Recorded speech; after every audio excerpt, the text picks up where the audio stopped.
Здравейте хора! Сега ще ви разказвам страшни истории за няколко страшни истории. Не, една. Но сега ще само да си изберем цвят. Мисля, че ще е този път тъмно синьо. Хайде. Може да направя поредица от страшни истории за Roblox. И така, се тръгваме. Така. И някои от нас в Roblox, тези, които имат Roblox, знаят Джена и другите хакерки.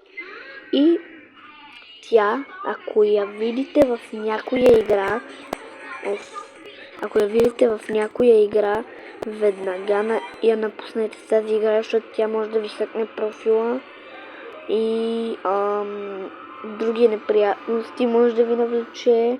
Аз трябва да прочета някаква статия в Google, за да видя нещо и хора.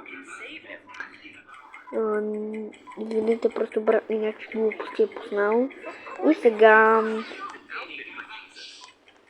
Чао!